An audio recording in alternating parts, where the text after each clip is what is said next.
Voy a leer un pasaje que está en el Evangelio de Mateo, el capítulo 27, porque esta declaración de que los hijos y las hijas de Dios son las personas más poderosas que caminan sobre la faz de la tierra, la comentábamos un poco el domingo pasado. Sabemos de dónde viene esa declaración. El tema es por qué es así.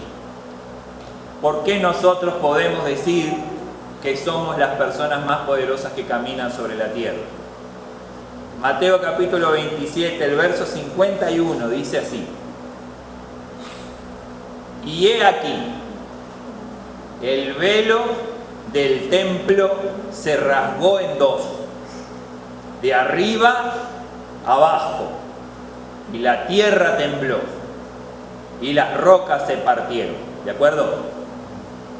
¿Cuándo pasa esto? El día que Jesucristo es crucificado. Si vos lees conmigo el verso 50, un verso antes, dice: mas Jesús, habiendo otra vez clamado a gran voz, entregó el Espíritu. Verso 50 relata que Jesucristo muere en la cruz.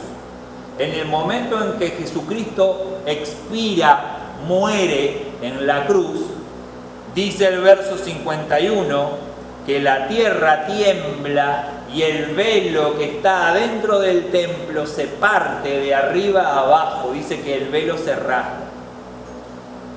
¿Qué velo? ¿De qué templo? ¿De qué estamos hablando? Te invito a que puedas ir conmigo al libro de Hebreos, el capítulo 9. Si quisieras ver la historia del templo, podrías leer el libro de Éxodo, el libro de Levítico, podrías ver la historia del pueblo de Dios, donde Dios le da órdenes a su pueblo de cómo construir el templo donde Él habitaría. Pero en el libro de Hebreos lo resume de una manera interesante. El libro de Hebreos capítulo 9 dice así, verso 1: ahora bien, aún el primer pacto tenía ordenanzas de culto y un santuario terrenal. El primer pacto, la primera alianza de Dios con el hombre, el primer pacto de Dios con el hombre, dice, tenía ordenanzas, tenía mandamientos, tenía reglas. Y aparte de tener el primer pacto sus propias reglas, también tenía, dice acá en el libro de Hebreos, un santuario terrenal. El templo es el santuario terrenal donde se había establecido el primer pacto de Dios con los hombres. Verso 2: porque el tabernáculo estaba dispuesto así. El tabernáculo es el templo.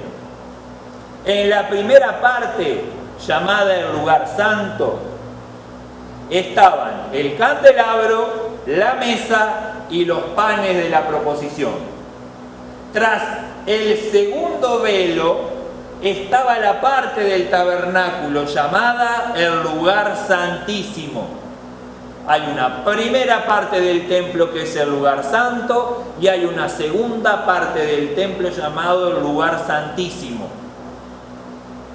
Verso 4: el cual, este lugar santísimo, tenía un incensario de oro y el arca del pacto cubierta de oro por todas partes, en la que estaba una urna de oro que contenía el maná, la vara de Aarón que reverdeció y las tablas del pacto.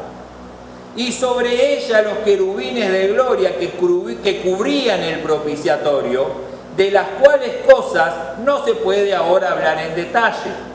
Verso 6: y así dispuestas estas cosas en la primera parte del tabernáculo, entran los sacerdotes continuamente para cumplir los oficios del culto. Pero en la segunda parte, solo el sumo sacerdote, una vez al año, no sin sangre, la cual ofrece por sí mismo y por los pecados de ignorancia del pueblo. Amén, hasta ahí. El templo del primer pacto tiene una primer parte que es el lugar santo, donde está esa mesa donde está el candelabro y donde entran los sacerdotes a hacer su trabajo. Pero tiene una segunda parte que se llama el lugar santísimo, donde está el arca del pacto con las cosas que dice acá. Una urna con el maná que comieron, la barra de Aarón que dice que reverdeció, y las tablas del pacto. ¿Te acordás que Dios les dio a Moisés las tablas de los mandamientos? Están ahí, en una urna de oro, dice, que tiene una tapa con unos querubines. Eso está escondido en el lugar santísimo. Y en el lugar santísimo solo entra el sumo sacerdote, o sea, el más importante de los sacerdotes, una vez al año. Dice, no sin sangre, él entra para presentar sacrificio por los pecados del pueblo una vez al año. El sumo sacerdote, cuando entraba al lugar santísimo, que estaba separado por una tela, por como dice acá el verso de Mateo, se rasgó el velo, por un velo. Cuando el sumo sacerdote entraba, le hacían en la túnica, le ponían unas campanitas. Cuando el sumo sacerdote entraba, porque solo entraba uno, mientras hacía su trabajo, se escuchaba el tintineo causado por el movimiento. Inquilín. ¿Qué pasa? Si el sumo sacerdote entraba con pecado al otro lado del velo, moría inmediatamente. Y si se moría el sumo sacerdote adentro del lugar santísimo, ¿quién entraba a buscarlo? Si el sacerdote principal cae muerto por su pecado, ¿quién entra? No entraba nadie. Entonces, ¿qué hacían? Le ataban una cuerda al talón, al tobillo. Si dejaba de hacer ruido con las campanitas, empezaban a cinchar de la cuerda para sacar al sumo sacerdote fallecido. Así era el modo en que se movían en el primer pacto. Dios habitaba en ese lugar santísimo. Por eso era tan importante esa entrada anual. El sumo sacerdote entraba a ofrecer sacrificio por el pueblo. Un hombre que se había santificado, imagínate el ayuno y la oración de ese hombre que tenía que entrar del otro lado del velo. El velo, el velo, cuando yo te hablo de velo, ¿qué imaginás?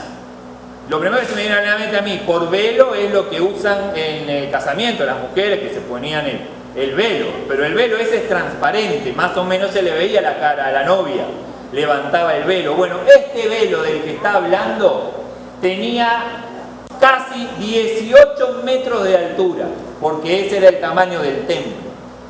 Era una tela de casi 18 metros de altura. Pero por no ser impresionante que sea una tela de 18 metros de altura, estoy averiguando y vos sabés que el velo tenía un grosor de 10 centímetros. Una tela de 10 centímetros de espesor, hecha de lino y otras fibras. Y yo pensaba, una frazada, para hacerme una idea, de 10 centímetros no conozco. No conozco ninguna tela de 10 centímetros de espesor. Bueno, ese era el velo de 18 metros, esa tela de la que estamos hablando. Y ahí yo pensaba, no era fácil entrar al lugar santísimo. Tenías que mover esa tela de 18 metros de largo y meterse ahí el sacerdote, porque era una separación. ¿Por qué había tal separación entre la presencia de Dios y los hombres? Porque en el antiguo pacto quedaba de manifiesto. Mirá lo que dice el libro de Isaías. Te voy a leer el capítulo 59. Libro de Isaías, capítulo 59, obviamente Antiguo Testamento. Leo el verso 1 y el verso 2. He aquí, que no se ha cortado la mano de Jehová para salvar, ni se ha agravado su oído para oír. Pero vuestras maldades han hecho división entre ustedes y vuestro Dios. Y vuestros pecados han hecho ocultar de ustedes su rostro para no oír. Por los pecados de la humanidad, Dios, ¿qué hizo? Dice, se ocultó. ¿Dónde vive Dios? Hasta este momento en el antiguo pacto. Mientras Jesús estuvo caminando en la tierra, ¿dónde vivía Dios? En el templo, en el lugar santísimo, atrás de ese velo inmenso y pesado. Ahí vive Dios. ¿Quién ve a Dios? Un sumo sacerdote. Una vez al año se anima a entrar donde la presencia de Dios vive. Y ese hombre, para entrar delante de la presencia de Dios, tiene que ponerse a cuentas con Dios, arrepentirse de todos sus pecados y estar absolutamente seguro de que no tiene nada de envidia, no tiene nada de celos, no tiene nada de rencor, no tiene nada de nada que pueda ser visto como negativo delante de la santa presencia de Dios. En el libro de Romanos, en el capítulo 3, en el verso 23, esto que dice Isaías lo relata con un verso que la mayoría de nosotros conocemos. Capaz que no conocías el de Isaías, donde dice que los pecados de la humanidad hicieron ocultar a Dios. El libro de Romanos, el capítulo 3, el verso 23, quizás sí lo has escuchado o lo has pronunciado en algún momento. Dice: porque no hay diferencia, dice el verso 22, y el verso 23 dice: por cuanto todos pecaron y todos están destituidos de la gloria de Dios. El verso de Romanos dice: donde está la gloria de Dios, ustedes no pueden estar. La persona, el ser humano, no puede habitar donde Dios está. ¿Por qué? Porque Dios es santo y la humanidad es pecadora. La humanidad tiene maldad, Dios no tiene maldad. Entonces, ¿qué pasa cuando alguien que tiene maldad entra donde está la presencia de Dios? Muere, porque la maldad no puede habitar donde está el santo. ¿De acuerdo? Ahora, yo te estoy aclarando esto que es en el antiguo pacto. Y vos fíjate, toda la organización religiosa, todas las formas que la persona tenía para relacionarse con Dios eran a través de este tabernáculo y de esta habitación terrenal. Las personas, para relacionarse con Dios, tenían que ir a hablar con estos sacerdotes y había que ofrecer sacrificios diarios y esperar que la misericordia de Dios no matara al sumo sacerdote para tener un año más de perdón. Por eso el templo que había en Jerusalén era un lugar tan santo y tan sagrado. Y las personas, una vez al año por lo menos, tenían que ir allá al templo en Jerusalén. Y cuando había fiestas, todo el pueblo de Israel iba al templo de Jerusalén para ofrecer sacrificios. Era un lugar especial. ¿Por qué era tan especial? Porque la presencia del Dios creador habitaba en ese lugar físico. Ahora, el libro que leímos al principio en Mateo dice que cuando Jesús muere en la cruz, pasó algo con ese templo. El velo que separaba el arca de Dios, el velo que separaba el lugar santísimo del resto, se partió de arriba abajo. ¿Qué quiere decir? El velo estaba conteniendo de alguna manera ese velo de 10 centímetros, más grueso que muchas puertas o que todas las puertas que conozco, separaba la presencia de Dios del resto de la humanidad. Ahora, cuando Jesús muere, ese velo se parte. ¿Y la presencia de Dios? Ya no hay cosa que la separe del resto. La presencia de Dios, yo imaginaba la primera vez que leí esto como la presencia de Dios contenida en ese lugar santísimo, y cuando se parte el velo, como el agua saliendo de esa habitación. Como si vos tuvieras una gran bañera y de pronto rompes la lona y sale toda esa agua contenida al exterior. Así imaginaba yo la presencia de Dios saliendo de ese lugar. Porque el lugar santo donde entraban los sacerdotes no era un lugar tan secreto ni tan guardado. Así como salió la presencia de Dios al lugar santo, salió hacia afuera del templo. El libro de Hechos. Te voy a leer ahora Hebreos capítulo 9, pero te voy a leer del verso 11 al verso 17. El libro de Hebreos, capítulo 9, el verso 11 dice así: pero estando ya presente Cristo, sumo sacerdote de los bienes venideros, por el más amplio y más perfecto tabernáculo, no hecho de manos, es decir, no de esta creación, y no por sangre de machos cabríos ni de becerros, sino por su propia sangre entró una vez para siempre en el lugar santísimo, habiendo obtenido eterna redención. Porque si la sangre de los toros y de los machos cabríos y las cenizas de los becerros rociadas a los inmundos santificaban para la purificación de la carne, cuánto más la sangre de Cristo, el cual mediante el Espíritu Eterno se ofreció a sí mismo sin mancha a Dios, limpiará vuestras conciencias de obras muertas para que sirvas al Dios vivo.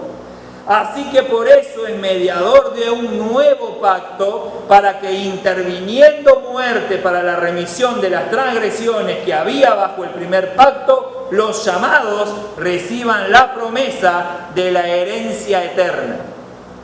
Antes vos, para limpiar tus pecados, tenías que llevar un cabrito, tenías que llevar palomas, tenías que llevar diferentes animales, entregárselos a los sacerdotes para que los sacerdotes los sacrificaran y así se perdonara tu pecado. Había expiación para todos los pecados, para la mentira, para el robo, aún para el homicidio. Había diferentes reglas. ¿Qué hizo usted? Mentí, 4 palomas. ¿Qué hizo usted? Robé 2 cabritos y 1 paloma. ¿Qué hizo usted? Y yo hice tal maldad. Acá tenemos, miramos en la regla, usted tiene que ofrecer tantas cosas. Ofrece el sacrificio y usted es perdonado. Tiene la remisión de sus pecados según el sacrificio y según el pecado. Ahora el verso está diciendo, si antes el sacrificio de un animalito podía limpiarte temporalmente de tu pecado, cuánto más la sangre de Jesucristo entregada por Él mismo puede no solamente limpiarte del pecado, sino, dice el verso 15 al final, darte la oportunidad de que recibas la promesa de la herencia eterna. Pacto anterior, nuevo pacto en Jesús. El libro de los Hechos, capítulo 17, dice así. Ya termino, Amén. 3 palomas para mí.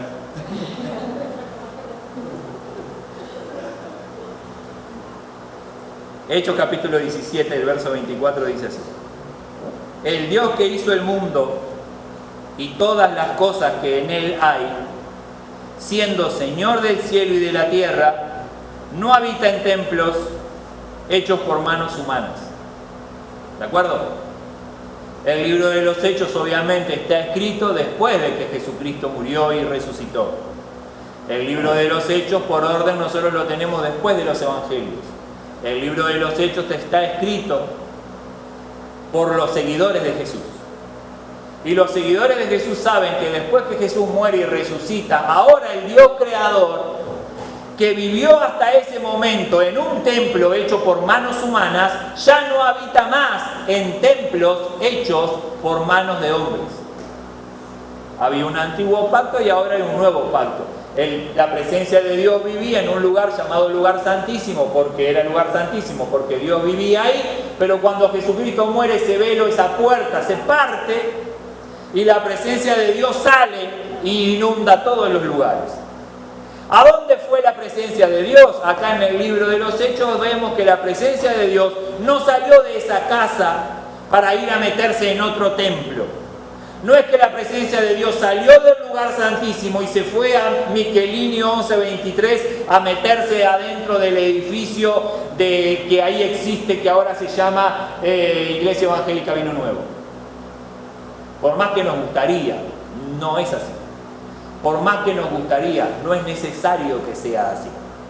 El primer libro de Corintios dice así. Primer libro de Corintios, verso 6. Capítulo 6, verso 19. Algo que vos y yo ya sabíamos. Vina recién estaba acá y se puso a hablar y yo decía, Vina me está quemando el mensaje. O ignoran que vuestro cuerpo es templo del Espíritu Santo, el cual está en ustedes, el cual tienen de Dios, y que ustedes no son vuestros, ustedes no son de ustedes? El verso dice, ustedes no saben que el cuerpo de ustedes es el templo del Espíritu Santo, el cual está en ustedes. ¿Pero es de quién? Es de Dios. Ustedes lo tienen, pero es de Dios. Ustedes lo tienen de Dios. ¿Qué cosa? El Espíritu Santo. ¿Y dónde habita? En el cuerpo de ustedes. Recién vino cuando iba a empezar a cantar esa canción de esta casa, ven y llena esta casa, y ella decía y aclaraba, porque esta casa no es esta casa, la casa somos nosotros.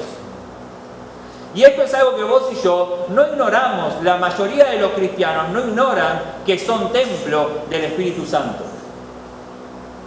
Que aquella cosa magnífica que ocurrió cuando Jesús murió, porque vos y yo decimos, sí, yo soy templo del Espíritu Santo, pero ¿cómo lograste eso? ¿Cómo tenés a Dios en vos? ¿Cómo tenés el Espíritu Santo de Dios en vos? Un espíritu que es de Dios. ¿Cómo lo tenés vos? Porque ocurrió algo. ¿Cuándo ocurrió algo? ¿Cómo lo hiciste? No, yo no lo hice. Lo hizo Jesús en la cruz. Cuando Jesús murió, cuando Él se entregó a sí mismo, y en ese sacrificio Él fue directamente a la presencia de Dios, porque Él no fue y murió en la cruz y fue a entrar al lugar santísimo allá. No, Él no precisó ir al lugar santísimo. Él fue directamente a la presencia de Dios a través de su sacrificio, y ya no necesitamos más el lugar santísimo. Por eso el velo se rompió. Porque la presencia de Dios, Dios dijo, ya está, a través de este sacrificio de mi Hijo, yo no necesito vivir más en esta cajita. Ahora yo voy a todos los que crean en Él, a todos los que entiendan el sacrificio de Él. Y por el sacrificio del Espíritu Santo salió a todo el mundo, y ya no es solamente para los judíos, sino para todos aquellos que creamos y aceptemos en lo que Jesús hizo. Por ese sacrificio que Jesús hizo ese día, por ese rompimiento de la separación entre el hombre y Dios, ahora vos y yo podemos decir, yo soy casa del Espíritu Santo de Dios. Un Espíritu Santo que vivía encerrado en una habitación donde entraba un hombre una vez por año con temor. No podía entrar con temor, si entraba con temor ya moría. Pero con mucho cuidado para no morir ahí. ¿Por qué? Porque estamos hablando de la presencia del Dios Creador. Pero a mí no me da mucho miedo la presencia del Dios Creador. Es más, cuando el Dios Creador quiso venir a vivir a mí no me dio miedo, a mí me alegró. Sí, pero a vos no te dio miedo y te alegró, porque ahora el pecado que estaba sobre aquella gente no está sobre vos. ¿Por qué? Porque Jesús murió para perdonarte de esos pecados. Por eso vos y yo podemos ser casa de Dios. Por eso ya no hay más separación. Por eso ya no ve más maldad Dios en nosotros. Dios ve a Jesús. Dios ve su sacrificio. Por eso vos y yo somos las personas más poderosas que caminamos sobre la faz de la tierra. ¿Por qué? Porque a través de aquel sacrificio el Espíritu Santo vino a vivir a vos y ahora vos sos casa de Dios. ¡Qué maravilla! Terminamos. Buenísimo. El tema es, por más que vos sabés, porque ¿cuántos sabían que son casa de Dios? ¿Cómo eso afecta a tu vida? ¿Cómo eso no? ¿Cómo eso quizás, como a mí, no nos hace ver que cada uno de nuestros días son completamente maravillosos, sorprendentes?